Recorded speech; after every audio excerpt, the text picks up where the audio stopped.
Hi అండి. Good morning కాదు, కానీ ఇది గుడ్ మార్నింగ్ పళ్ళు ఇవన్నీ. ఇప్పుడు మీకు చెప్పాల్సింది గుడ్ ఈవినింగ్. ఈరోజు ఉదయాన్నే పెసరట్టు పొద్దామని మా మనవడు పల్లీ చట్నీ మాత్రమే తింటాడు. వాడి కోసం కొన్ని పల్లీలు వేయించి పచ్చిమిరపకాయలు వేయించి మిక్సీలో వేసి పక్క పెట్టుకున్నాను. తర్వాత మా అందరి కోసం టమాటా, బీరకాయ, పచ్చిమిరపకాయ అన్నీ ఒక కళాయిలో వేసి నూనె వేసి మగ్గించుకుంటున్నాను. ఒక స్పూను పసుపు, కొంచెం ఉప్పు అన్నీ వేసి పుదీనా కూడా కడిగి పెట్టుకున్నాను. దాన్ని కూడా ఇప్పుడు కడాయిలో వేసేసి అన్నీ మంచిగా గరిటెతో కలుపుకున్నాను.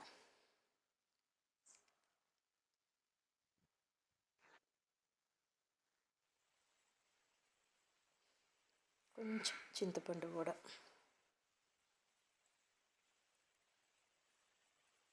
నూనె మంచిగా ఉడుకుతుంది చూసారా.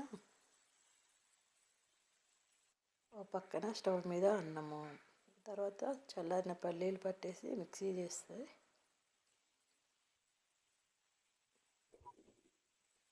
అయ్యో పక్క పట్టుతోనే మధ్యలో మళ్ళీ టమాటా చట్నీ వైపు ఒక చూపు.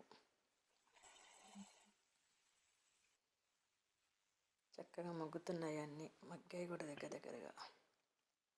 మళ్ళీ ఇటు ఒక అడుగు పల్లి చట్నీ వైపు అయిపోయింది. పచ్చిమిరపకాయలు మజ్జిగ మగ్గాక కొత్తిమీర కడిగి వేసాను. పల్లీలు చట్నీ రెడీ. కొత్తిమీర వేయగానే స్టవ్ ఆఫ్ చేసాను. ఆ వేడికి కొత్తిమీర మంచిగా మగ్గిపోతుంది. అవి చల్లారకి పక్కకు పెట్టుకొని రాత్రి నానబెట్టిన పెసలు శుభ్రంగా కడుక్కుంటున్నాను. ఇవి ఒక 2 వంపులు వంపేసేసుకొని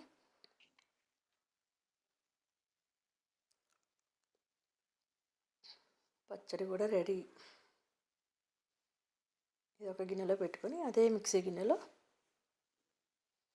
పెసలు వేసి పట్టుకున్నాను. ఇది తీసి పిండి క్లిప్ మిస్ అయింది. ఇది లాస్ట్ రౌండ్ అనమాట. కొన్ని పెసలు ఉంటే వాటిలోనే ఉల్లిపాయలు, జీలకర్ర, కరివేపాకు, అల్లము అన్నీ వేసి మంచిగా పట్టుకున్నాను. చిన్న బీట్రూట్ ముక్క ఉంటే అది కూడా వేసేసాను, అందుకే అలా ఎర్రగా కనిపిస్తుంది.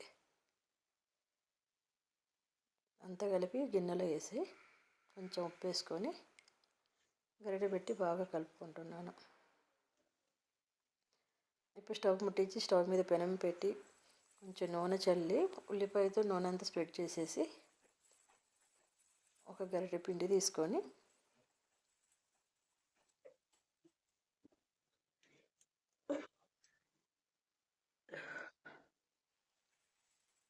పెనంపై పల్చటి దోశలాగా వేస్తున్నాను.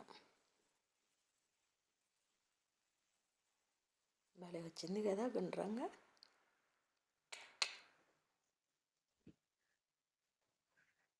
పైన మళ్ళీ కొంచెం నూనె అలా కాస్త వేసుకుంటే మంచిగా పగులుతుంది. కాసేపు అలా కదిలించకుండా ఉంటే కొంచెం దోశ ఎర్రగా అయినప్పుడు 4 పక్కల చిన్నగా కదిలించుకుంటూ తీస్తే ఇలా దోశ చివరికి కొంచెం తొలిగింది. ఏంటో ఎంత మంచి తిద్దామని అలా అయిపోతాయి. రెడీ. పల్లీ చట్నీ, పుదీనా చట్నీ కలిపి నా పెసర దోశ రెడీ. శుభోదయం, శుభ సాయంత్రం.